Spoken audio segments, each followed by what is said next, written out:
نحمده ونصلي على رسوله الكريم اما بعد فاعوذ بالله من الشيطان الرجيم بسم الله الرحمن الرحيم رب اشرح لي صدري ويسر لي امري واحلل عقدة من لساني يفقهوا قولي۔ قرآن پاک میں اللہ سبحانہ وتعالی کا ارشاد ہے، یا ایھا الذین آمنوا اصبروا وصابروا، اے لوگو جو ایمان لائے ہو صبر کرو اور مقابلے پر صبر کرو۔ وقال اللہ تعالی وَلَنَبْلُوَنَّكُمْ بِشَيْءٍ مِّنَ الْخَوْفِ وَالْجُوعِ وَنَقْصٍ مِّنَ الْأَمْوَالِ وَالْأَنفُسِ وَالثَّمَرَاتِ وَبَشِّرِ الصَّابِرِينَ۔ اللہ سبحانہ وتعالی کا ارشاد ہے کہ ہم ضرور تمہاری آزمائش کریں گے، خوف میں سے، بھوک میں سے، مال اور جانوں کی کمی میں سے، اور پھلوں کی کمی سے، اور خوشخبری دے دو صبر کرنے والوں کو۔ اور اللہ سبحانہ وتعالی کا ارشاد ہے، انما یوفی الصابرون اجرہم بغیر حساب، کہ صبر کرنے والوں کو ان کا اجر بغیر حساب کتاب کے دیا جائے گا۔ ایک اور جگہ پر ارشاد باری تعالی ہے، وَلَمَنْ صَبَرَ وَغَفَرَ إِنَّ ذَلِكَ لَمِنْ عَزْمِ الْأُمُورِ، اور جو کوئی صبر کرے اور قصور معاف کر دے تو یہ ہمت کے کام میں سے ہے۔ ایک اور جگہ پر فرمایا، وَاسْتَعِینُوا بِالصَّبْرِ وَالصَّلَاةِ إِنَّ اللَّهَ مَعَ الصَّابِرِينَ، صبر اور نماز سے مدد لیا کرو، بے شک اللہ تعالیٰ صبر کرنے والوں کے ساتھ ہے۔ سورۃ محمد میں فرمایا، وَلَنَبْلُوَنَّكُمْ حَتَّى نَعْلَمَ الْمُجَاهِدِينَ مِنْكُمْ وَالصَّابِرِينَ، ہم ضرور تمہاری آزمائش کریں گے یہاں تک کہ ہم جان لیں کہ مجاہد کون ہیں تم میں سے اور صبر کرنے والے کون ہیں۔ یہ چند ایک آیات تھیں قرآن پاک کی جو صبر سے متعلق ہیں۔ آج ہم دیکھیں گے کہ صبر کس کو کہتے ہیں اور انسانی زندگی میں صبر کی کیا اہمیت ہے۔ اللہ تعالیٰ نے جب اس دنیا کو پیدا فرمایا اور انسان کی بطور خاص جب تخلیق فرمائی تو انسان کی زندگی اور موت کو بتاتے ہوئے ہمیں یہ بتایا گیا کہ خلق الموت والحیات لیبلوکم ایکم احسن عملا، کہ اس نے موت اور زندگی کو اس لیے بنایا تاکہ وہ تمہاری آزمائش کرے، تمہیں آزما کے دیکھے کہ تم میں اچھے کام کرنے والا کون ہے۔ تو گویا ہماری یہ زندگی ایک آزمائش ہے، ایک امتحان ہے۔ اگر انسان کا زندگی کے متعلق نقطہ نظر درست ہو جائے تو زندگی میں پیش آنے والی ہر دھوپ چھاؤں سے نبٹنا انسان کے لیے آسان ہو جائے۔ لیکن چونکہ ہم زندگی کی حقیقت کو نہیں سمجھتے، اس لیے زندگی میں پیش آنے والے ان امتحانوں کو جو کہ لازمی پیش آ کر رہنا ہے، ان سے پھر ہم گھبرا اٹھتے ہیں اور اپنے آپ کو بھی پریشان کرتے ہیں اور اپنے ماحول کو بھی پریشان کرتے ہیں۔ لہذا جب اللہ تعالیٰ نے یہ وعدہ کیا کہ تمہیں امتحان کے لیے بھیج رہا ہوں، اور ساتھ ہی ان آیات میں سے ایک آیت میں جیسا کہ آپ نے سنا کہ وَلَنَبْلُوَنَّكُمْ بِشَيْءٍ مِّنَ الْخَوْفِ وَالْجُوعِ، کہ ہم ضرور تمہاری آزمائش کریں گے۔ یعنی پہلے مرحلے پر تو فرمایا کہ زندگی اور موت آزمائش کے لیے ہے۔ اب دوسرا سوال یہ پیدا ہوتا ہے کہ وہ آزمائش پھر کیا ہے، وہ امتحان کیا ہے، وہ امتحان کے مختلف پرچے کیا ہیں۔ تو اس کے لیے مزید سورۃ البقرہ کی اس آیت میں وضاحت کر دی گئی کہ وہ امتحان کس کس چیز میں ہے۔ وَلَنَبْلُوَنَّكُمْ بِشَيْءٍ مِّنَ الْخَوْفِ، خوف جو کسی بھی چیز کا ہو سکتا ہے، وَالْجُوعِ، اور بھوک، وَنَقْصٍ مِّنَ الْأَمْوَالِ وَالْأَنفُسِ وَالثَّمَرَاتِ، مال، جان اور پھلوں کی کمی۔ اور ان تمام چیزوں کی کمی اور ان تمام چیزوں میں نقصان جو ہے وہ اللہ تعالی کی طرف سے لکھ دیا گیا ہے کہ کوئی بندہ ایسا نہیں جسے ان میں سے کسی چیز میں سے آزمائش کا سامنا نہ کرنا پڑے۔ اور پھر یہ فرما دیا گیا کہ خوشخبری ہے صبر کرنے والوں کے لیے۔ گویا جو انسان بھی دنیا میں آیا ہے وہ ہو نہیں سکتا کہ ان آزمائشوں میں سے کسی آزمائش میں سے گزرے نہ۔ اور یہاں پر اگرچہ یہ لفظ استعمال ہوئے ہیں، جیسے خوف کا لفظ استعمال ہوا ہے یا بھوک کا ہوا ہے، جو ہمارے ہاں بہت معروف لفظ ہیں، لیکن اس کے ساتھ ہی مال اور جانوں اور پھلوں کی کمی کا خاص طور پر ذکر کیا گیا، تو پھلوں سے مراد نہ صرف یہ کہ کھیتی باڑی ہے، بلکہ اس سے مراد انسان کی اولاد بھی ہے۔ تو یہاں پر ان سب چیزوں میں نقصان کی بات کی گئی۔ نقص کا معنی ہے کمی یا خرابی یا بالکل ہی اس چیز کا ختم ہو جانا، یعنی انسانوں کو اس زندگی میں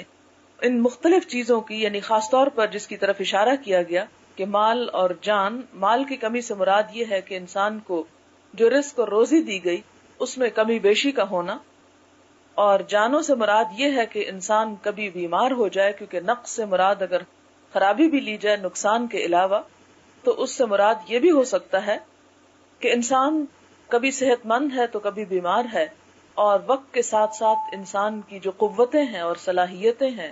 اور اس کے جو جسمانی قوت ہے اس میں کمی کا واقع ہونا، اس کی طرف بھی اشارہ ہے۔ اور پھلوں سے کمی سے مراد انسان کو جو کچھ اللہ تعالیٰ نے مختلف چیزوں کی شکل میں نعمتیں اور ثمرات عطا کیے ہیں، ان کی کمی کی طرف یہاں پر اشارہ ہے۔ اب یہ ہے کہ اللہ تعالیٰ نے پہلے سے ہمیں وارن کر دیا کہ ایسا ہوگا، اس کے لیے اپنے آپ کو تیار رکھو، اس لیے کہ دنیا میں یہی تو تم سے دیکھا جا رہا ہے کہ جب اللہ تعالیٰ کوئی نعمت تمہیں عطا کرے تو تمہارا طرز عمل کیا ہوتا ہے، اور اگر وہ تم سے نعمت کو لے لیں یا اس میں کوئی کمی بیشی کریں تو اس وقت تمہارا طرز عمل کیا ہوتا ہے۔ اب آپ دیکھیں کہ اللہ تعالیٰ کی یہ دراصل رحمت ہی ہے کہ اس نے پہلے درجے پر ہمیں انفارم کر دیا۔ اس کے بعد اگلا سٹیپ یہ ہے کہ جب ایسا ہو جائے تو پھر انسان کا طرز عمل کیا ہو۔ ہم دیکھیں کہ دو طرز عمل انسان اختیار کر سکتا ہے۔ ایک تو یہ ہے کہ اس پریشانی کے اظہار کا ایسا طریقہ انسان اختیار کرے کہ جس کے اظہار کے بعد انسان کو پہلے نقصان کے ساتھ ایک نقصان اور اٹھانا پڑ جائے یا پھر کئی اور نقصان اٹھانے پڑ جائیں، اور اس طریقے سے پچھلے نقصان کی کوئی تلافی بھی نہ ہو۔ مثلاً آپ دیکھیں کہ اگر خدا نخواستہ کسی کے جان میں کوئی کمی ہو گئی ہے، یعنی اولاد میں سے کوئی ختم ہو گیا ہے یا عزیز قریب رشتہ داروں میں سے، ایسے موقع پر انسان کا بعض اوقات بڑا شدید امتحان ہو جاتا ہے، کیونکہ بعض لوگ زندگی میں اتنے ضروری ہوتے ہیں کہ انسان ان کے بغیر خود زندگی کا تصور نہیں کر سکتا، لیکن چونکہ ہر چیز اللہ تعالیٰ کی ایک امانت ہے، انسان اس کی مرضی کے بغیر دم نہیں مار سکتا، وہ جس طرح چاہے اپنی جس چیز کے ساتھ معاملہ کرے۔ ہم میں سے کسی کی یہ گنجائش نہیں، کسی کو یہ اجازت نہیں، کسی کو اس بات کا حق نہیں کہ وہ اللہ تعالیٰ سے کوئی شکوہ کر سکے کہ اللہ تعالیٰ میرے فلاں عزیز کو یا میری فلاں پیاری چیز کو تو نے مجھ سے لیا تو کیوں لیا، اور تجھے اس کو نہیں لینا چاہیے تھا۔ تو ایسے موقع پر انسان کے صبر کا جو امتحان ہوتا ہے، اس میں اللہ تعالیٰ دراصل یہ دیکھتے ہیں کہ اب یہ بندہ اس موقع پہ طرز عمل کیا اختیار کرتا ہے۔ اگر ایسے موقع پر ہم مایوس ہو جائیں اور ایسا واویلا اور شکوہ شروع کریں یا اس قسم کا نوحہ اور رونا پیٹنا شروع کریں کہ جس کے نتیجے میں کچھ بھی فائدہ نہ ہو، اور نہ تو مرنے والے کو کوئی فائدہ ہو، نہ ہماری اپنی ذات کو کوئی فائدہ ہو، یا رونے دھونے کا وہ طرز عمل یا غم منانے کا یا سوگ منانے کا وہ سلسلہ اور وہ طریقہ اختیار کر لیں کہ جو عام طور پر ہمارے معاشرے میں رائج ہیں، تو یہ تمام چیزیں صبر کا نمونہ نہیں ہیں، بے صبری کا نمونہ ہے۔ اور اس کے بعد اس کو اس طرح نبھائے اور اس طرح کا طرز عمل اس موقع پر اختیار کرے کہ جب تکلیفوں اور غم کے آنے کے موقع پر اللہ کے رسول صلی اللہ علیہ وسلم نے اختیار کیا، تو ہم دیکھتے ہیں کہ یہی دراصل امتحان میں کامیابی کی علامت ہے۔ اب ہمیں تھوڑا سا یہ دیکھنا ہوگا کہ جیسے لوگوں کے فوت ہونے پر حضور اکرم صلی اللہ علیہ وسلم کا طرز عمل کیا تھا۔ آپ دیکھتے ہیں کہ حضرت خدیجہ رضی اللہ تعالی عنہا حضور صلی اللہ علیہ وسلم کو بے حد عزیز تھی، لیکن عین اس وقت وہ دنیا سے رخصت ہو گئی جب آپ سب سے زیادہ ان کی مدد کے محتاج تھے، اور تھوڑے ہی وقفے پر حضرت ابو طالب جو ان کے چچا تھے، جو آپ کے لیے بہت بڑا سہارا تھے مادی سہاروں میں سے، وہ بھی دنیا سے تشریف لے گئے۔ تو اس سال کو جب آپ کے یہ دونوں عزیز ترین رشتہ دار آپ سے جدا ہوئے تو اس سال کا نام آپ نے عام الحزن رکھ دیا، غم کا سال، لیکن نہ آپ کی زبان نے ایسا کوئی لفظ اپنے منہ سے نکالا کہ جس سے اللہ تعالیٰ کی ناراضگی ہو، اور نہ ہی ان کے مرنے کے بعد آپ کے کام میں، آپ کے مشن میں ایک رتی برابر کوئی فرق آیا کہ ہاں اللہ تعالیٰ پہلے تو نے مجھے بہت سہارا دے رکھا تھا، اس لیے تیرا ذکر کرنا، تیرا نام لینا اور تیرے دین کو پھیلانا میرے لیے بہت آسان تھا، اب جب کہ نے میرے سے یہ دونوں مادی سہارے لے لیے تو اب میں کیا کر سکتا ہوں، اور اب تو میں مایوس ہو کے گھر بیٹھا ہوں۔ نہیں، اللہ کے رسول صلی اللہ علیہ وسلم نے ایسا نہیں کیا۔ پھر آپ دیکھتے ہیں کہ جب حضور صلی اللہ علیہ وسلم ہجرت کر کے تشریف لے جاتے ہیں تو اس موقع پر جس سال جنگ بدر ہوتی ہے، جنگ بدر کا موقع ہے، اور آپ کی بیٹی حضرت رقیہ جو ہیں وہ چیچک کی شدید بیماری میں مبتلا ہیں، اتنی شدید تکلیف میں ہیں کہ آپ صلی اللہ علیہ وسلم اس کو تنہا چھوڑ بھی نہیں سکتے، اور دوسری طرف دشمنوں کا مقابلہ ہے، اس جنگ میں جانے سے بھی رک نہیں سکتے۔ ایسے موقع پر اگر ہم جیسا ہوتا تو کیا کرتا؟ سب کچھ چھوڑ چھاڑ کے گھر میں بیٹھ جاتا، لیکن آپ صلی اللہ علیہ وسلم نے ایسا کوئی طرز عمل اختیار نہیں کیا۔ آپ باقاعدہ جہاد میں شریک ہوتے ہیں، کمانڈ کرتے ہیں لشکر کی، اور پیچھے حضرت عثمان رضی اللہ تعالیٰ عنہ جو ان کے شوہر ہیں حضرت رقیہ کے، ان کو چھوڑ کر چلے جاتے ہیں۔ حضرت رقیہ اسی عالم میں کہ حضور صلی اللہ علیہ وسلم محاذ جنگ پر ہیں، پیچھے فوت ہو جاتی ہیں۔ حضرت عثمان تنہا ان کے جنازے کا اور ہر چیز کا بندوبست کرتے ہیں اور ان کو دفنا دیتے ہیں۔ ادھر اسلام کا لشکر کامیابی کے ساتھ لوٹتا ہے، اور ادھر اللہ کے رسول صلی اللہ علیہ وسلم کو اپنی ذاتی زندگی میں ایک شدید صدمے سے دوچار ہونا پڑتا ہے۔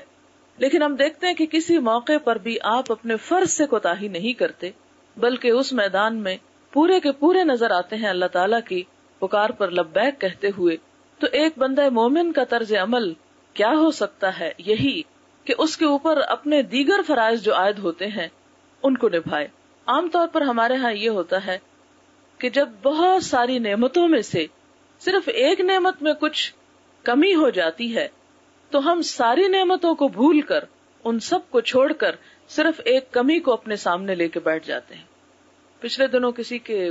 بچوں کی وفات ہوئی، 4 بچے تھے، 2 فوت ہو گئے، 2 رہ گئے۔ اب ایسے ہوا کہ شوہر جو تھا عورت کا، وہ ایک طرح سے ذہنی توازن کھو بیٹھا۔ ذہنی توازن اس طرح تو نہیں کہ اپنا کام کاج تو کرتا ہے، لیکن پریشانی کا حال یہ ہے کہ میں کس کے لیے جیوں، حالانکہ اس کے سامنے 2 اگر گئے ہیں تو 2 اللہ تعالیٰ نے باقی بھی چھوڑے، اور کہنا ان کا یہ ہے کہ ایسا تو کوئی میرا بدترین دشمن بھی میرے ساتھ نہ کرتا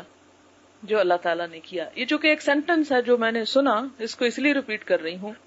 کہ آپ بھی اس قسم کے جملے اپنے معاشرے کے اندر بہت سے سنیں گے کہ انسان ایسے مواقع پر اللہ تعالیٰ کے بارے میں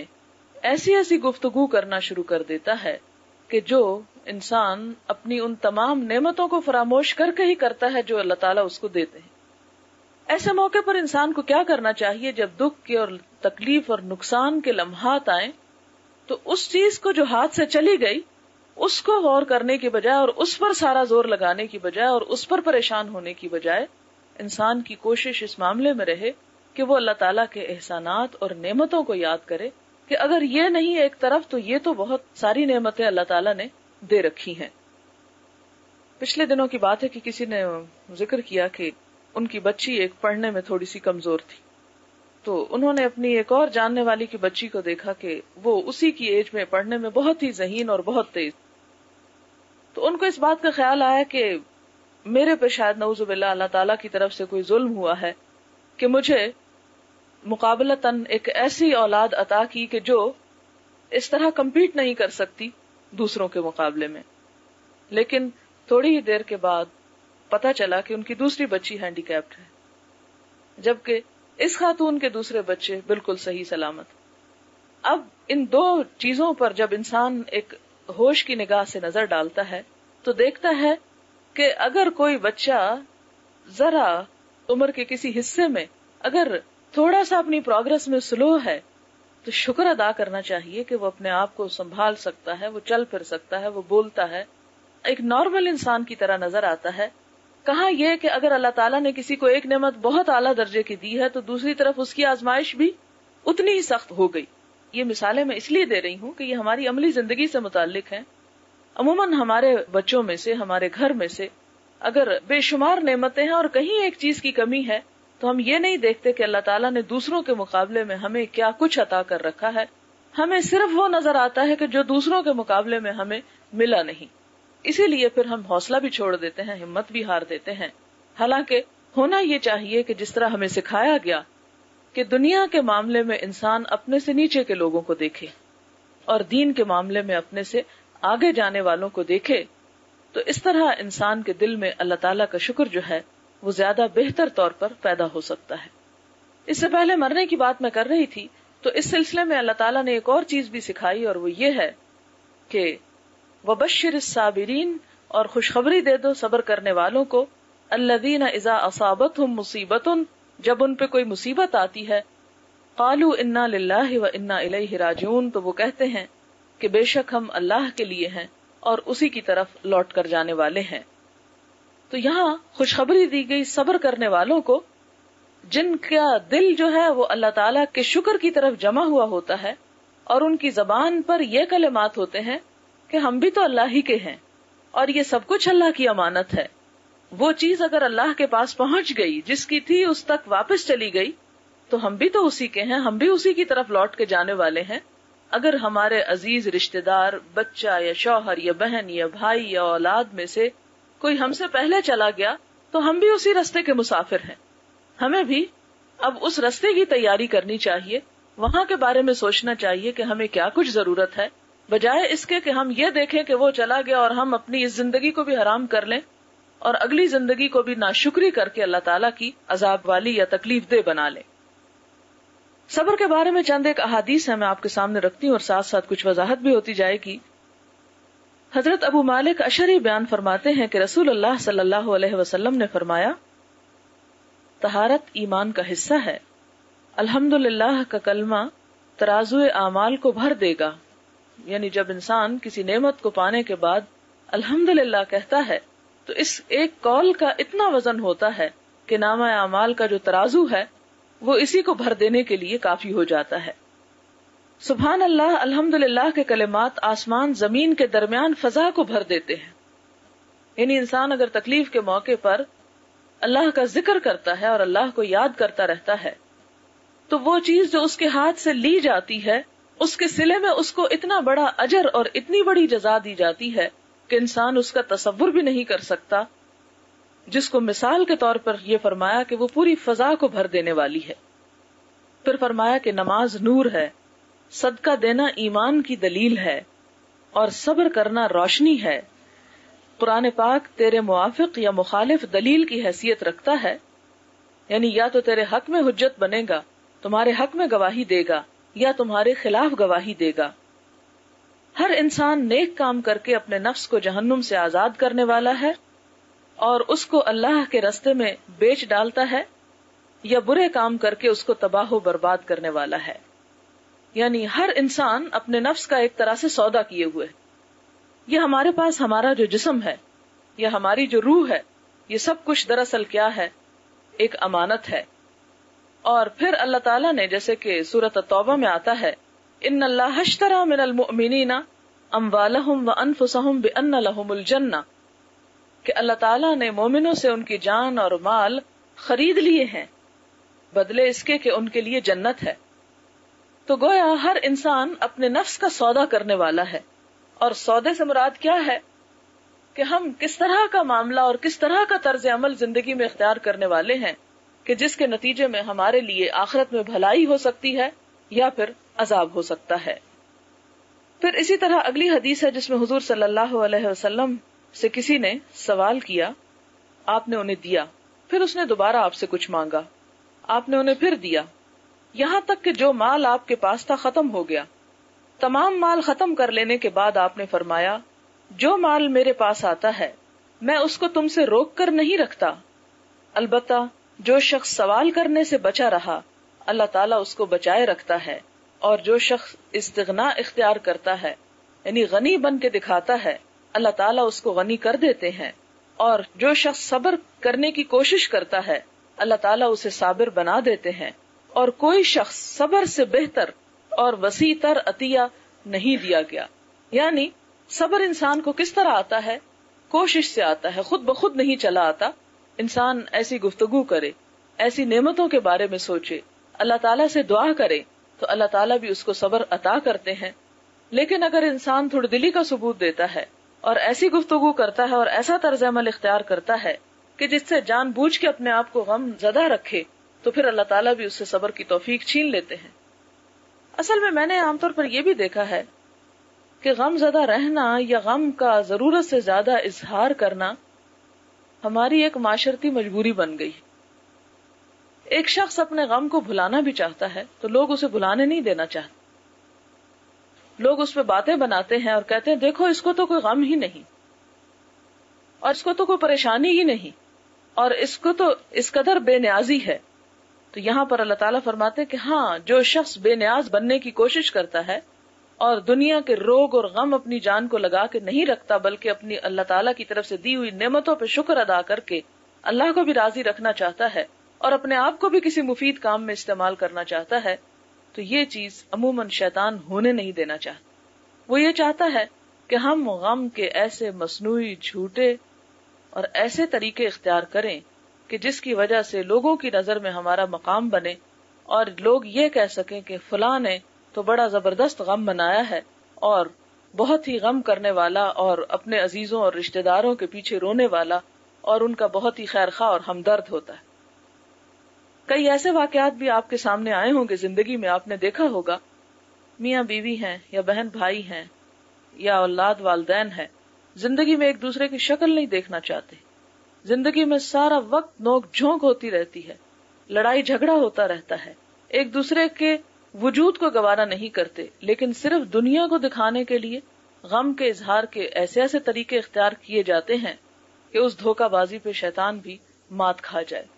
تو یہ سب کچھ کیوں ہوتا ہے؟ اس لیے کہ ہمارا نہ جینا اپنا ہے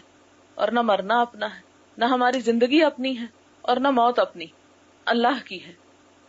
حالانکہ ہمیں تو یہ حکم دیا گیا تھا قل ان صلاتی ونسکی ومحیایا ومماتی للہ رب العالمین لا شریک لہ وبذالک امرت وانا اول المسلمین، کہہ دیجئے کہ میری زندگی اور میری موت اور میرا جینا اور میرا مرنا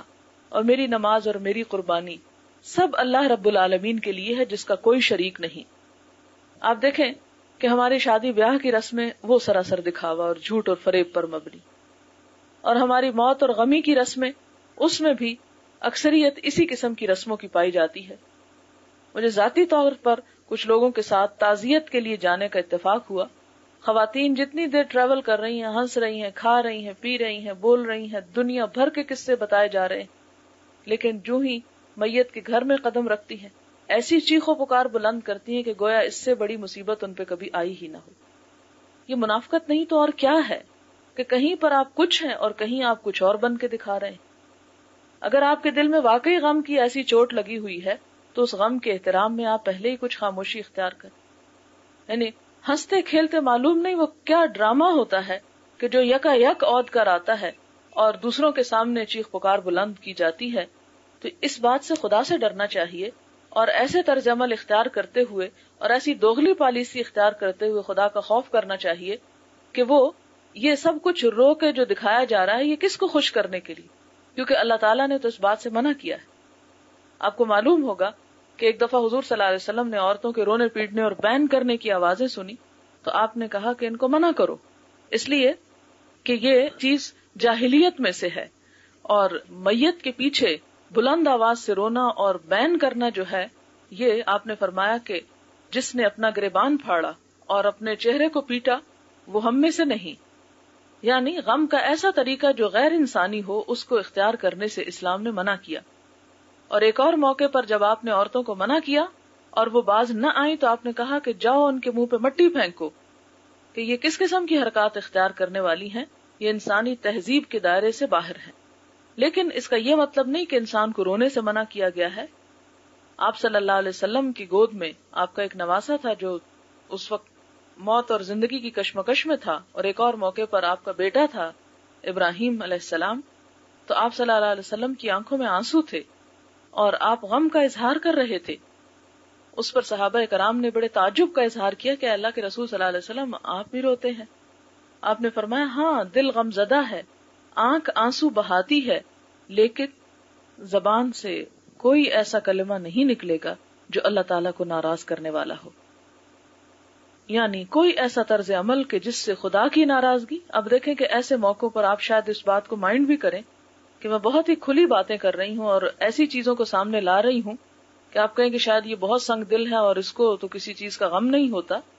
اللہ تعالیٰ نے ہر انسان کے دل میں غم کے جذبات رکھے ہیں اور انسان کو مختلف چیزوں پر غم بھی ہوتا ہے، لیکن اسی چیز کا نام تو انسانیت ہے اور اسی چیز کا نام تو اسلامیت ہے کہ انسان اپنے طرز عمل میں وہ طریقہ اختیار نہ کرے کہ جو انسانیت کے دائرے سے باہر ہو اور پھر اسلام کے دائرے سے باہر ہو. اگر ہمیں اللہ تعالیٰ کی مرضی پر چلنا ہے تو تب بھی ہمیں وہ طریقہ اختیار کرنا ہوگا غم میں بھی جو اللہ کے رسول صلی اللہ علیہ وسلم نے اختیار کیا. آپ سے بڑھ کر اگر ہم کوئی طریقہ اختیار کرتے ہیں تو یہ نہیں کہ ہم کوئی آپ سے بڑھ کر غم کے منانے والے یا غم کا اظہار کرنے والے ہیں. اور اگر ہم آنسو تک نہیں بہاتے اور سنگ دلی کی علامت ہے تو اسے بھی ملامت کیا گیا، اسے بھی اپریشیٹ نہیں کیا گیا. تو ایک اعتدال کی راہ جس کو حضور صلی اللہ علیہ وسلم نے فرمایا کہ خیر الامور اوسطھا، بہترین طریقہ جو ہے یا بہترین کام جو ہے کاموں میں سے وہ درمیانہ روی ہے. تو غم کے اظہار میں بھی لوگوں کا دکھاوا جہاں پر بھی آئے کہ آپ اس لیے رو رہے ہیں کہ دوسرے آپ کو دیکھ کے کہیں گے کہ اس کو کس قدر غم تھا، تو فوراً ہی اپنے آپ پر سے ایسی کیفیت کو ہٹا دیں کہ جس میں ریاکاری کا شائبہ پایا جاتا ہو. اور اسی طرح اگر رونا نہیں آ رہا تو اللہ تعالیٰ سے دعا کریں کہ اللہ تعالیٰ آپ کے دل کو نرم کرے. صرف اس لیے مصنوعی رونا اور مصنوعی قسم کے طرز عمل اختیار کرنے سے بچیں کہ جس میں پھر دکھاوے کا شائبہ پایا جاتا ہو. اس لیے کہ ریاکاری جو ہے نہ خوشی کے موقع پر، نہ شادی بیاہ کے موقع پر اور نہ غم کے موقع پر کہیں پر بھی اس کی کوئی گنجائش نہیں نکلتی کہ انسان اندر سے کچھ ہو اور باہر اس کا کچھ اور اظہار کرتا پھرے. پھر اسی طرح ایک اور حدیث ہے، حضور صلی اللہ علیہ وسلم نے فرمایا کہ مومن کا معاملہ بھی کتنا اچھا ہے، اگر اسے خوشی پہنچتی ہے تو اس پر وہ شکر ادا کرتا ہے اور یہ چیز اس کے اجر کو بڑھانے کا سبب بنتی ہے، اور اگر اسے غم اور تکلیف پہنچتی ہے تو اس پر وہ صبر کرتا ہے اور اس پر بھی اس کے درجات جو ہیں وہ بلند ہوتے ہیں. اور فرمایا کہ یہ حال مومن کے علاوہ کسی اور کو نصیب نہیں کہ خوشی کا موقع بھی اس کے درجات میں اضافے کا سبب اور غم کا موقع بھی اس کے درجات میں اضافے کا سبب. پھر اسی طرح حضور صلی اللہ علیہ وسلم کی بیماری جب شدت اختیار کر گئی اور آپ پر غشی کے دورے پڑنے لگے، یعنی بے ہوشی کے دورے پڑنے لگے، تو حضرت فاطمہ رضی اللہ تعالی عنہا بیماری کی شدت دیکھ کر بول اٹھی، ہائے میرے ابا جان کس قدر کربناک ہیں. یہ سن کر آپ صلی اللہ علیہ وسلم نے فرمایا، آج کے بعد تیرے ابا کو کچھ تکلیف نہیں ہوگی. جب آپ صلی اللہ علیہ وسلم فوت ہو گئے تو حضرت فاطمہ نے روتے ہوئے کہا کہ اے ابا جان، آپ نے اپنے پروردگار کے بلاوے کو قبول فرما لیا. اے ابا جان، جنت الفردوس آپ کا مقام ہے. اے ابا جان، ہم جبریل کو آپ کی موت کی خبر دیتے ہیں کہ اب وہ آئیں گے تو آپ کو نہیں پائیں گے جو وحی لے کر آتے تھے. یعنی اصل میں اشارہ ہے کہ وحی کا آنا بند ہو گیا. آپ کے مدفون ہونے کے بعد حضرت فاطمہ تعجب کے عالم میں صحابہ کرام سے کہتی ہیں کہ تم نے رسول اللہ صلی اللہ علیہ وسلم پر مٹی ڈالنے کو گوارا کیسے کر لیا؟ تمہارے دلوں نے اس بات کو کیسے پسند کیا کہ تم اپنے ہاتھوں سے اپنے سب سے پیاری ہستی کو اور اپنی سب سے محبوب ہستی کو مٹی کے نیچے دبا کے آ جاؤ؟ تو یہ غم کے اظہار کا ایک طریقہ تھا، لیکن کہیں بھی ایسی کوئی کیفیت نہیں ملتی کہ جس میں کسی قسم کی بدتمیزی یا کسی قسم کا اللہ تعالیٰ سے ایسا گلا شکوہ کہ جو ایک انسان کے انسانیت اور اسلام کے خلاف ہو، وہ نہیں ملتا. حضرت اسامہ بن زید رسول اللہ صلی اللہ علیہ وسلم کے محبوب غلام اور محبوب کے بیٹے، یعنی زید حضور صلی اللہ علیہ وسلم کے بہت پیارے بیٹے تھے، یعنی منہ بولے بیٹے. وہ بیان کرتے ہیں کہ رسول اللہ صلی اللہ علیہ وسلم کی ایک بیٹی نے آپ کی طرف پیغام بھیجا کہ میرا بیٹا نزع کے عالم میں ہے، آپ تشریف لائیں. آپ نے سلام کے بعد پیغام بھیجا، جو کچھ اس نے ہم سے لے لیا وہ اسی کا تھا اور جو کچھ اس نے ہم کو عطا کیا وہ بھی اسی کا ہے. خدا کے ہاں ہر چیز کا وقت مقرر ہے، بس صبر کرنا چاہیے اور ثواب ڈھونڈنا چاہیے. اب دیکھیں کہ ہم میں سے اگر کوئی یہ بات کہے تو کہیں گے تو اس سے ظالم تو بڑھ کے کوئی ہے ہی نہیں کہ جو اس موقع پہ صرف نصیحتیں کر رہے ہیں اور آ کے ہماری مدد نہیں کر رہے. بیٹی نے دوبارہ قسم دے کے پیغام بھیجا کہ آپ ضرور تشریف لائیں. اس پر آپ جانے کے لیے تیار ہو گئے اور آپ کے ساتھ سعد بن عبادہ، معاذ بن جبل، ابی بن کعب، زید بن ثابت اور دوسرے صحابہ بھی تھے. بچے کو اٹھا کر آپ کی خدمت میں پیش کیا گیا. آپ نے بچے کو اپنی گود میں اٹھا لیا بچے کی جان کنی کی حالت کو دیکھ کر آپ کی آنکھوں سے آنسو جاری ہو گئے۔ سعد بن عبادہ نے عرض کیا، یا رسول اللہ، یہ کیا؟ یعنی آپ بھی رو رہے ہیں؟ فرمایا، یہ رحمت ہے، اللہ تعالیٰ نے اپنے بندوں کے دلوں میں اس کو ودیت فرمایا ہے۔ اور ایک روایت میں ہے، اپنے بندوں میں سے جس کے دل میں چاہتا ہے اللہ تعالیٰ بھی اپنے ان بندوں کو اپنی رحمت سے نوازتا ہے جو لوگوں پر رحم کرتے ہیں۔ یعنی رونا رحمت کی علامت ہے۔ ہم دیکھتے ہیں کہ صبر ہی کے بارے میں آپ صلی اللہ علیہ وسلم نے ایک عورت کے پاس سے جب گزر رہے تھے تو فرمایا، وہ عورت قبر کے پاس رو رہی تھی، بہت چیخ پکار کر رہی ہوگی۔ آپ نے فرمایا، اللہ سے ڈر اور صبر اختیار کر۔ عورت بولی، جاؤ اپنا کام کرو، آپ کو مجھ جیسی مصیبت کا سامنا نہیں ہوا۔ عورت نے آپ کو پہچانا نہیں تھا۔ اس سے کہا گیا کہ یہ تو نبی صلی اللہ علیہ وسلم تھے اور تم نے اس قسم کی زبان استعمال کی۔ وہ شرمندہ ہو کر آپ کے مکان پر آئی، وہاں کوئی دربان موجود نہ تھا۔ آپ سے معذرت کرتے ہوئے کہا کہ میں نے آپ کو پہچانا نہیں تھا۔ آپ نے فرمایا کہ صبر تو پہلی چوٹ پر ہوتا ہے، اب تم باتیں کر چکی ہو، مجھے بھی برا بھلا اور ویسے بھی جو کچھ چیخ پکار کرنی تھی، تو اب وہ صبر کا وقت گیا۔ یعنی صبر جس پہ انسان کو اجر ملتا ہے، وہ مصیبت یا تکلیف کے یا صدمے کے پہلے موقع پر انسان ایسا طرز عمل اختیار کرے کہ جس سے اللہ تعالیٰ ناراض نہ ہونے پائے۔ حضرت ابو ہریرہ سے روایت ہے کہ رسول اللہ صلی اللہ علیہ وسلم نے فرمایا، اللہ تبارک و تعالیٰ فرماتے ہیں، میرے پاس مومن انسان کے لیے جب میں اس کی دنیاوی محبوب چیز کو چھین لوں اور وہ صبر کرے تو جنت کے سوا اور کوئی بدلہ نہیں۔ یعنی اگر کسی انسان کے پاس کوئی پیاری چیز جس سے وہ محبت رکھتا تھا، جس سے وہ بہت چاہت رکھتا تھا، جو اسے بہت عزیز تھی، کوئی بھی ہو سکتی ہے، مال و دولت ہو سکتا ہے، کوئی انسان ہو سکتا ہے، کوئی اور ایسی چیز ہو سکتی ہے کہ جسے انسان اپنے لیے ناگزیر سمجھتا ہو، فرمایا کہ جب وہ اسے لے لیتا ہے اللہ تعالیٰ اور بندہ اس پہ صبر کر جاتا ہے تو اللہ تعالیٰ کے پاس جب وہ بندہ پہنچے گا تو اسے جنت کے سوا اور کوئی بدلہ نہیں ملے گا، یعنی اس کی جزا بعین ہی جنت ہے۔ اسی طرح حضرت عائشہ سے روایت ہے کہ انہوں نے حضور صلی اللہ علیہ وسلم سے طاعون کے متعلق دریافت کیا۔ آپ نے ان کو بتایا کہ طاعون عذاب الہی تھا، جن لوگوں پر چاہتا تھا اسے مسلط کر دیتا تھا۔ آپ نے دیکھا ہوگا کہ پچھلے سال انڈیا میں طاعون کی بیماری پھیلی تھی اور سورت کے علاقے سے اس کی ابتدا ہوئی تھی،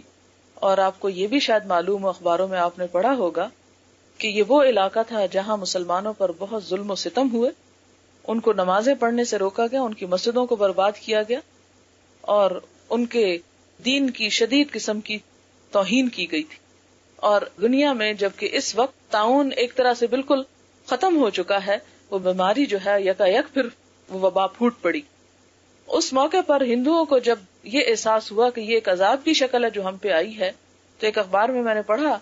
کہ انہوں نے مسلمانوں کو کرائے پر لا لا کے دریاں اور لاؤڈ سپیکر اور جگہ بنا کر دی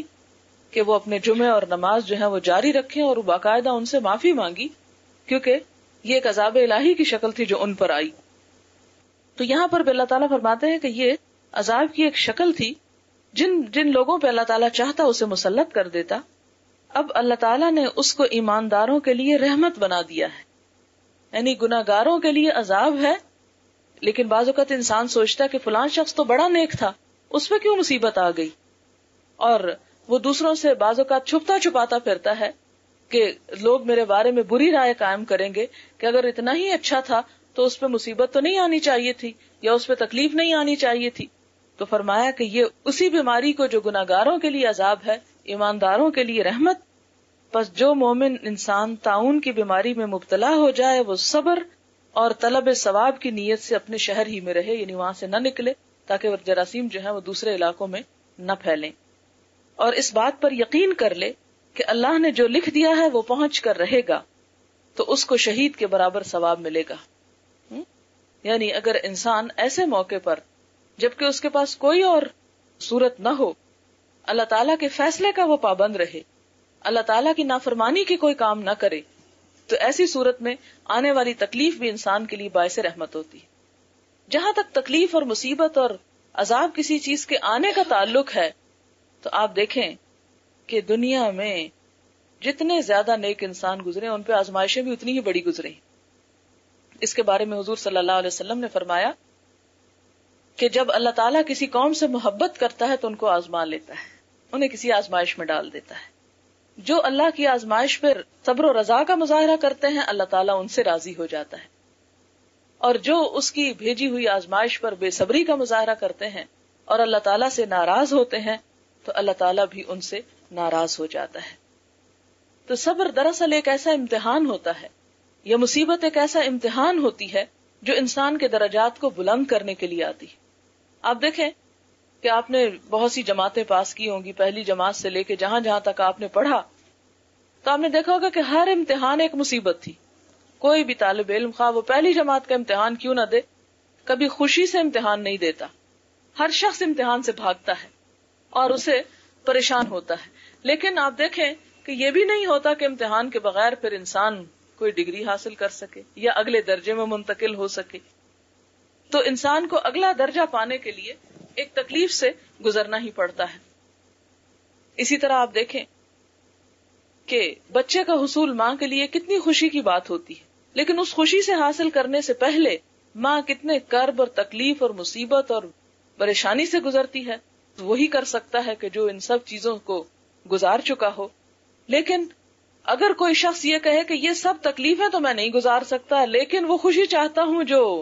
اللہ تعالیٰ دینا چاہے تو ویسے بھی شاید دے دے، تو آپ دیکھیں کہ اللہ تعالیٰ نے وہ قانون ہی ایسا کوئی نہیں بنایا کہ اس کے بغیر کچھ خوشی نصیب ہو سکے. آپ دیکھیں کہ بعض لوگ بچوں کے نہ ہونے کی صورت میں بچے اڈاپٹ کر لیتے ہیں.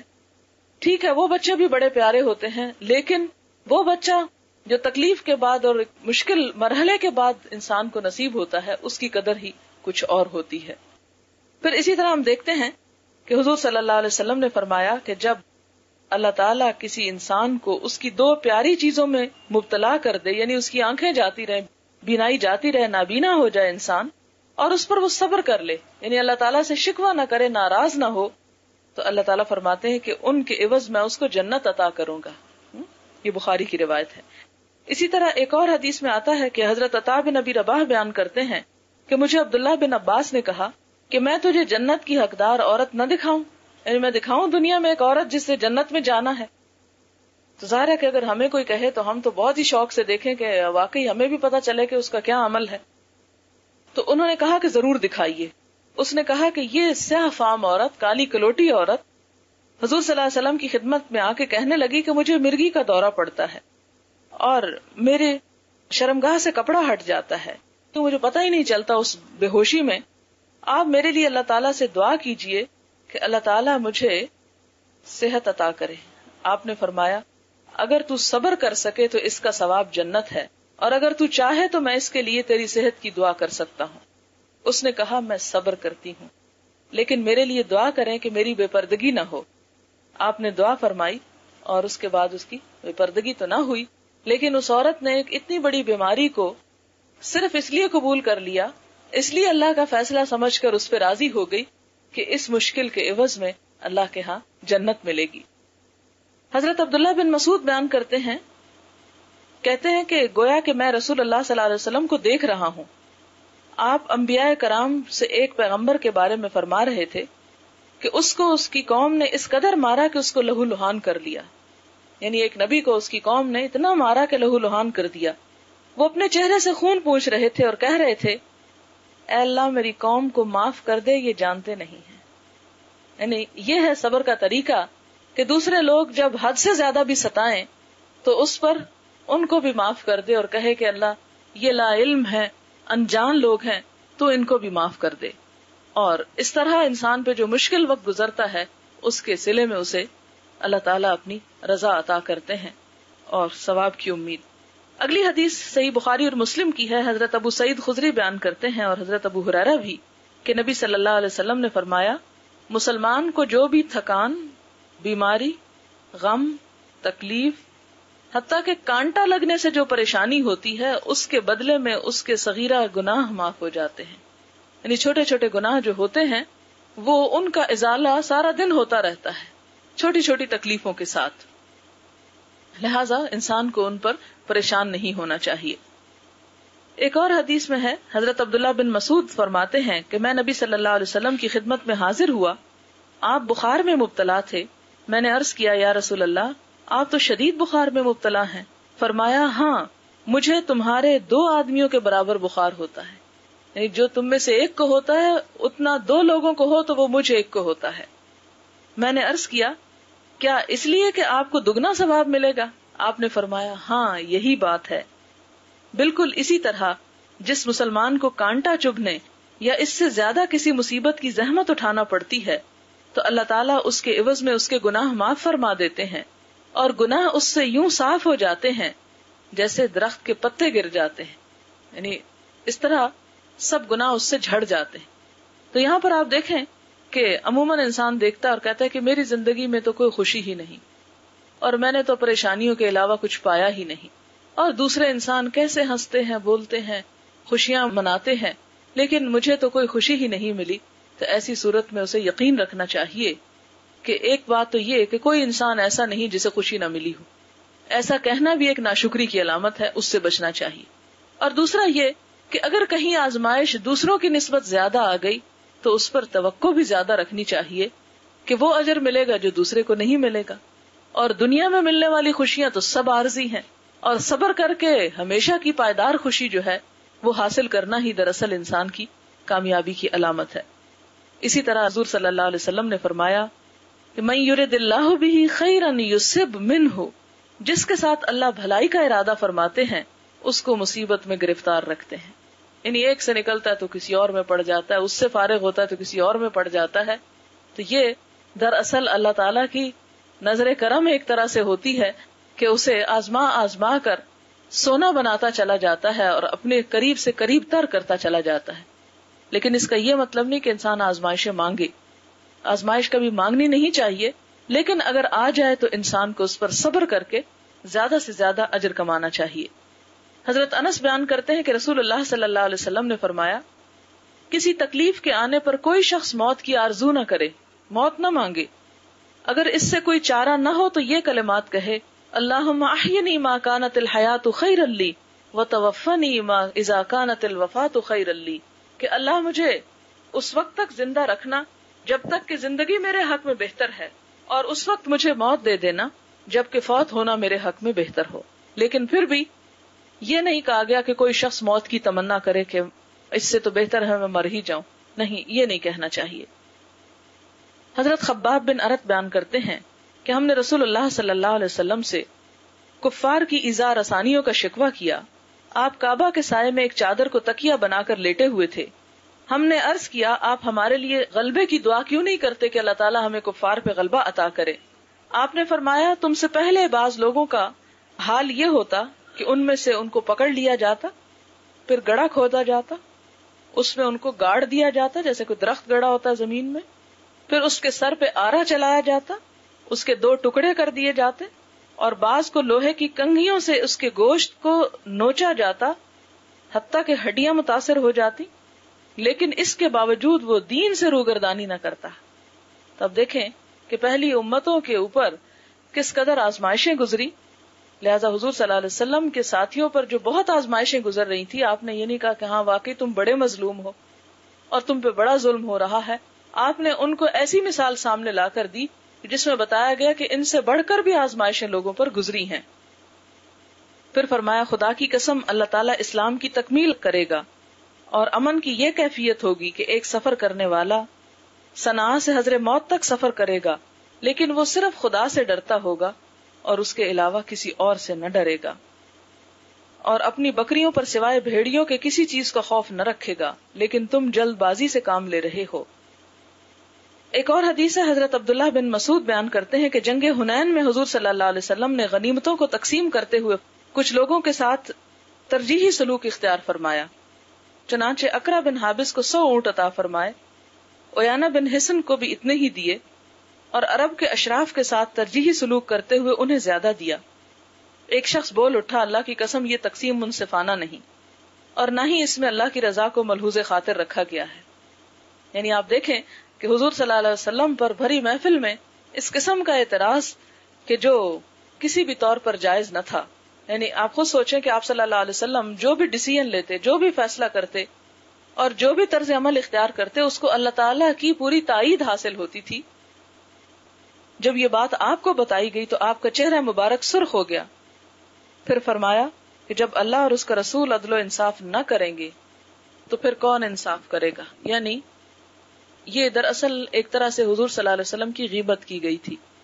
کہ جب آپ نے ایک موقع پر تقسیم کرتے ہوئے کچھ لوگوں کو زیادہ دیا اور کچھ کو کم دیا تو جنہیں کم دیا گیا ان میں سے کسی نے کہا کہ یہ تقسیم انصاف کی نہیں اور اس میں اللہ کی رضا کو ملحوظ نہیں رکھا گیا. یہ بات حضرت عبداللہ بن مسعود نے حضور صلی اللہ علیہ وسلم کو پہنچا دی. جب آپ نے یہ بات سنی تو شدید قسم کا غصہ آیا اور آپ کا رنگ سرخ ہو گیا اور فرمایا کہ جب اللہ اور اس کا رسول انصاف نہ کریں گے تو اور کون کرے گا. لیکن آپ دیکھیں کہ اس غصے کے باوجود آپ نے یہ نہیں فرمایا کہ اس شخص کو لے آؤ یہاں اور میں اس کی گردن اڑا دوں, یا اس کو برا بھلا نہیں کہا. اس موقع پر آپ صلی اللہ علیہ وسلم نے صرف اتنا فرمایا کہ اللہ تعالیٰ موسیٰ علیہ السلام پر رحم فرمائے, ان کو اس سے کہیں زیادہ اذیتیں پہنچائی گئیں لیکن انہوں نے صبر کیا, اور آپ کی ایسی تکلیف دہ کیفیت دیکھ کر میں نے دل میں کہا کہ اس کے بعد آپ کی خدمت میں اس قسم کی بات نہیں پہنچاؤں گا. یعنی لوگ جو باتیں بناتے ہیں وہ آپ کو نہیں بتاؤں گا, اس لیے کہ آپ کو میری اس بات پہنچانے کی وجہ سے بہت تکلیف ہوئی. اس میں ہمیں کیا سبق ملتا ہے؟ ہمیں سبق یہ ملتا ہے کہ حضور صلی اللہ علیہ وسلم نے اپنے اس دکھ کو بھلانے کے لیے حضرت موسیٰ علیہ السلام کا دکھ یاد کر لیا کہ ان کی قوم اس سے بھی زیادہ ستانے والی تھی, اور مجھے تو صرف اتنا ہی کہا گیا. ان کے ساتھ تو قرآن پاک میں وہ گائے کا واقعہ آپ دیکھ لیں کہ ایک شخص اللہ کا پیغام لے کر آتا ہے اور لوگ کس طرح اس کا مذاق بناتے ہیں, پھر وہ واپس پلٹتا ہے, پھر وہ آتا ہے, پھر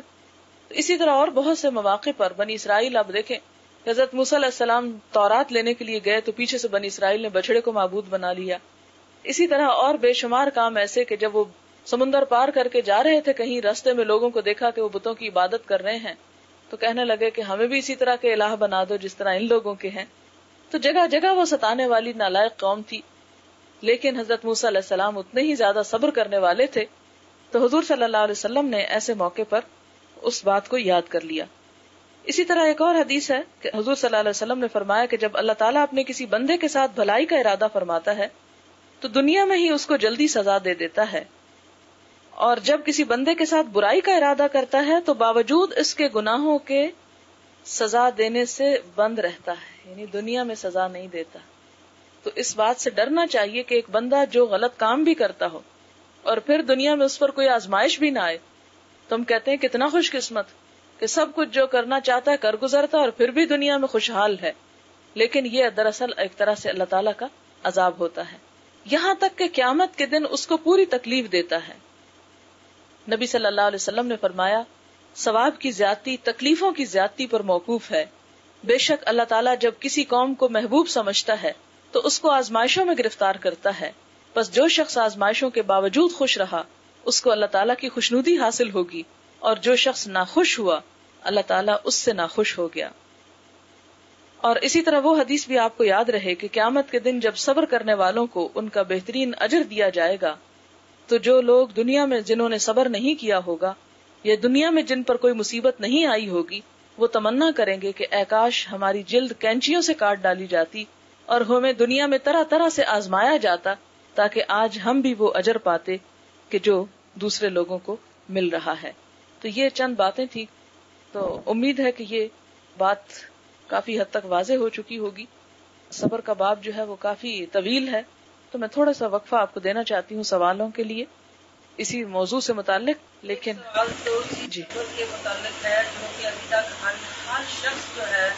وہ یہ کہتا ہے کہ مرنے کے وقت اگر ہم قرآن خوانی کر ہی لیتے ہیں تو آپ کو کیا اعتراض ہے کہ بجائے آ کے وہ باتیں کریں کچھ کریں, تو قرآن کی اپنی فضیلت ہے کہ اس کے بعد دعا قبول ہوتی ہے اور 10 نیکیاں بھی ملتی ہیں, تو حرج یعنی اس کو اصل میں بات یہ ہے کہ ہمارے ہاں جو تعزیت کا طریقہ ہے وہ بھی بہت غلط ہے. ہم جب کسی کی تعزیت کے لیے جاتے ہیں تو سارا دن وہیں بیٹھے رہتے ہیں, پھر ہمارا وقت نہیں گزرتا, پھر وقت گزارنے کے لیے ہم نے اور بہت سے کام شروع کر رکھے ہیں. پہلی بات تو یہ ہے کہ صرف ان لوگوں کو قریب رہ جانا چاہیے جو بہت ہی عزیز قریب رشتہ دار ہیں اور جن کا وہاں پر کوئی کام ہو. باقی لوگوں کا کام صرف اتنا ہونا چاہیے کہ آئیں تعزیت کریں اور فوراً اپنے گھروں کو لوٹ جائیں. ان کے اوپر ہجوم نہ کریں, ان کے لیے آزمائش کا سبب نہ بنے, اس لیے کہ بہت سارے لوگوں کو بٹھانے کا انتظام, پھر ان کو کھلانے پلانے کا انتظام, پھر ان کو سلانے کا انتظام, اور پھر ان کی بے پناہ دوسری ضروریات کا انتظام. یہ ایک گھر میں جہاں فوتگی ہوئی ہو، جہاں انہیں اپنی جان کا ہوش نہ ہو، جہاں ایک پہلے سے مصیبت آئی ہو، اس کے اوپر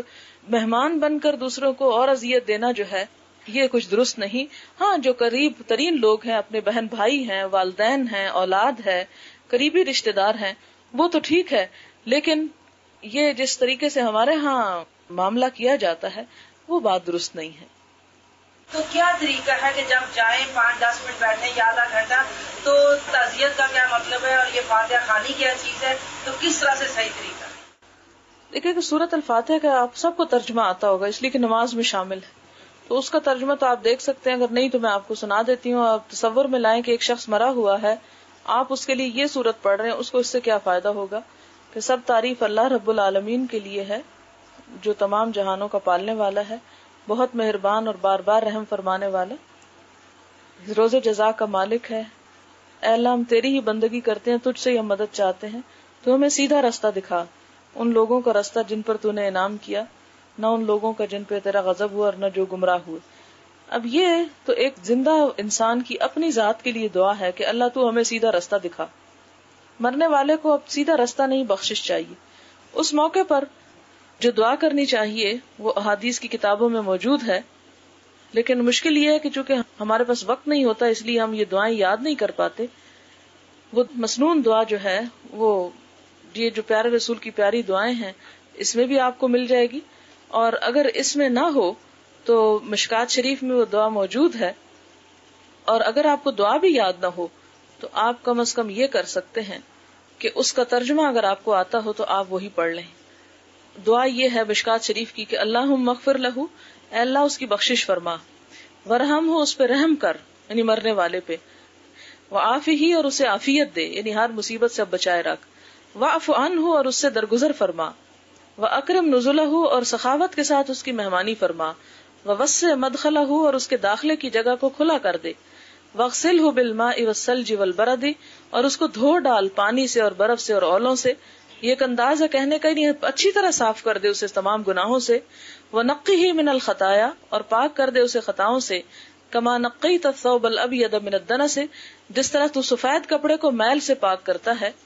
اور اس کو بدلے میں دے گھر اس کے گھر سے بہتر، اور گھر کے لوگ اس کے گھر والوں سے بہتر، اور جوڑ اس کے جوڑے سے بہتر، اور داخل کر اسے جنت میں، اور اپنی پناہ میں رکھ اسے قبر کے عذاب سے اور آگ کے عذاب سے. یہ وہ جامع دعا ہے جو مرنے والے کے لیے کی جانی چاہیے.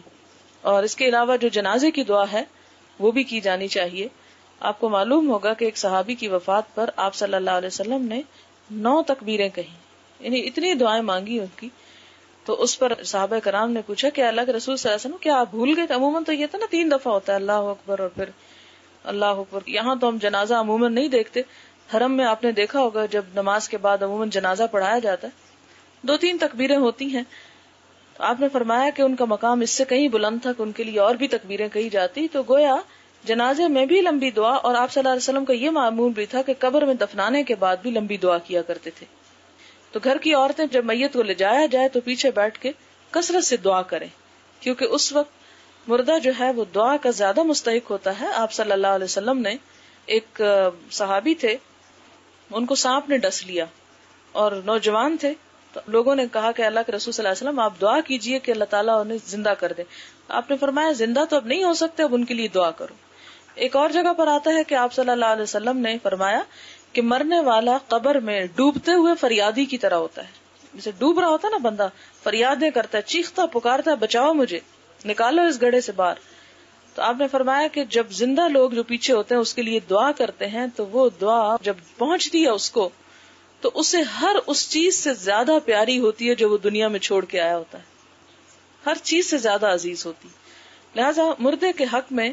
زیادہ سے زیادہ دعا، صدقہ خیرات اور ایسے اعمال کرنے چاہیے کہ جس سے اس کو فائدہ ہو سکے. ان کاموں کا کوئی فائدہ نہیں کہ جو ہم رو پیٹ کے اور اپنی ہی باتیں کر کے اور اس کی تعریفیں کر کے صرف وقت پاس کر دیں، تو اس سے زیادہ فائدہ نہیں ہوگا. اگرچہ تعریف کا یہ فائدہ ہوتا ہے اور وہ بھی جھوٹی نہیں کرنی چاہیے، حد میں رہتے ہوئے، کہ جس طرح کے مردے کے بارے میں ریمارکس دیے جائیں فرشتے اس پر اسی طرح آمین کہتے ہیں اور اس کو اس کی جزا ملتی ہے. ہمیں کرنے سے پہلے یہ دیکھنا چاہیے کہ ہم یہ کیوں کر رہے ہیں. سب سے پہلے یہ کہ اگر تو ہم کوئی بھی کام کر رہے ہیں، جیسے ہمارا دنیا کا کام ہے، کپڑے پہننے ہیں، میں یہ جامنی رنگ کے پہنوں یا نیلے پہنوں یا کالے پہنوں، اس کے لیے مجھے کوئی پابند نہیں کیا گیا، کھلی اجازت ہے، مباح ہے، جو چاہے رنگ اٹھا کے پہن لو، جو تم کسی کو جو پسند ہو، روکا نہیں گیا۔ میں کچھ کھانا چاہتی ہوں، چند چیزیں روکی گئیں کہ یہ نہ کھاؤ، باقی میٹھا کھاؤ، نمکین کھاؤ، مرچیں کھاؤ، نہ کھاؤ، کوئی فرق نہیں پڑتا، جو کوئی مرضی کھائے۔ میں دوپہر 12 بجے کھانا چاہتی ہوں یا 1 بجے یا 4 بجے یا 8 بجے، اس سے بھی کوئی فرق نہیں پڑتا۔ لیکن اب میں نماز پڑھنا چاہتی ہوں، تو اب مجھے دیکھنا پڑے گا کس وقت نماز پڑھوں، اب مجھے کپڑے کیسے پہننے چاہیے،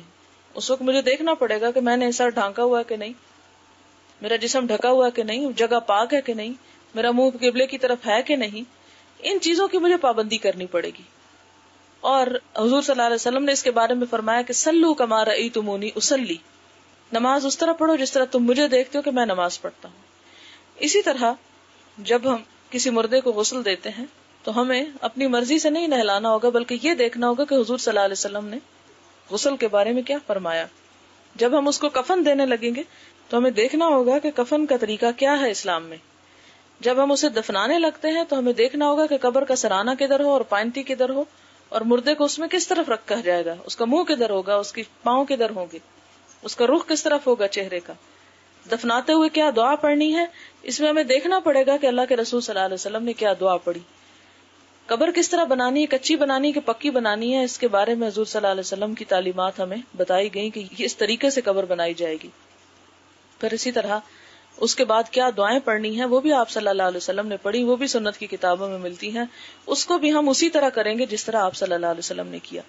مردے کو دفنانے کے بعد جب ہم گھر آتے ہیں تو اب ہمیں کیا کرنا ہے، اس کے بارے میں بھی اللہ کے رسول صلی اللہ علیہ وسلم نے بڑی وضاحت کے ساتھ ہمیں چیزیں بتا دی۔ ان چیزوں میں، ان طریقوں میں آپ پورا قرآن پاک کھول کے پڑھ لیں، مسنون احادیث کی جو کتابیں ہیں اوتھینٹک، ان کو آپ پڑھ لیں، کہیں کوئی ایسی چیز ہمیں نہیں ملے گی۔ حضور صلی اللہ علیہ وسلم کی زندگی میں آپ کی 2 ازواج مطہرات، ایک حضرت خدیجہ اور ایک حضرت زینب، جن کا وفات آپ کی زندگی میں ہی ہوئی تھی اور کچھ سال، 1.25 سال شادی کے بعد ہو گئی تھی، وہ فوت ہوئی۔ آپ کے بیٹے جتنے بھی تھے، نرینہ اولاد، سب آپ کی زندگی میں فوت ہوئے۔ صرف ایک جنگ احد کے دن 70 کے قریب صحابہ کرام شہید ہوئے۔ تو اس میں آپ دیکھیں کہ بے شمار مسلمان آپ کی زندگی میں، آپ کی ساری بیٹیاں سوائے حضرت فاطمہ کے آپ کی زندگی میں فوت ہوئی۔ ان سب موقعوں پر ہمیں یہ دیکھنا چاہیے کہ آپ صلی اللہ علیہ وسلم نے کیا کیا ان کے لیے، ان کے پیچھے کیا پڑھا، ان کے پیچھے کیا صدقہ خیرات کیا، ان کے پیچھے کس طرح کی محفلیں جمائیں، جمعرات کو جمع ہوئے کہ نہیں ہوئے، اس دن کچھ پھل وغیرہ تقسیم ہوئے کہ نہیں ہوئے، پھر 40 دن کے بعد جمع ہوئے کہ نہیں ہوئے۔ جب ہم یہ ساری چیزیں دیکھتے ہیں تو ان چیزوں کا کوئی بھی سلسلہ یا کوئی بھی مثال ہمیں سنت میں کوئی نہیں ملتی، نہ جمعرات کی ملتی ہے، نہ 40 دن کی ملتی ہے، نہ سال کی، نہ 2 سال کی۔ ہمیں جو چیزیں ملتی ہیں وہ یہ، آپ صلی اللہ علیہ وسلم نے فرمایا کہ جب ایک بندہ فوت ہو جاتا ہے تو اس کے عمل کی کتاب بند ہو جاتی، کچھ چیزیں ہیں جو پیچھے سے اس کو فائدہ پہنچاتی ہیں۔ نمبر 1، نیک اولاد جو مرنے والے کے لیے دعا کرے، جتنی دعا کرے وہ دعا اس کو پہنچے گی، جیسے پہلے بھی میں نے بتایا کہ وہ مرنے والے کو دعا جب پہنچتی ہے اسے ہر اس چیز سے زیادہ پیاری ہوتی ہے جو پیچھے وہ چھوڑ کے جاتا ہے، اسے کسی چیز سے خوشی نہیں ہوتی، کوئی کیا کر رہا ہے اس کی بلا سے، اب اسے یہ چاہیے کہ اس کی اپنی جان کیسے چھوٹے۔ اب جیسے آپ دیکھیں نا کہ ایک بیمار ہوتا ہے تو بیمار شخص کو دوائی چاہیے یا کھانے چاہیے، ایک شخص ہے جسے آئس کریم انتہائی پسند ہو سکتی، لیکن جب اس کے سر میں شدید درد ہے، اس کا خون بہا جا رہا ہے، تو اسے آئس کریم تو کوئی نہیں چاہیے ہوگی، اس کو تو چاہیے وہ دوا جس سے وہ ٹھیک ہو جائے۔ اسی طرح مرنے والے کو اب ان چیزوں سے کوئی غرض نہیں کہ پیچھے کون رہ گیا اور کس حال میں رہ گیا، اس کو اب اپنی جان کی پڑی ہے کہ اب کوئی ایسی دوا پہنچے کہ جس سے میرا یہ حال درست ہو جائے۔ دوسری کیا چیز پہنچتی ہے؟ علم ينتفع به، وہ علم جو لوگوں کو سکھا گیا، لوگ اس سے فائدہ اٹھا رہے ہیں، تو وہ اس کے صدقہ جاریہ اس کے لیے ہوگا۔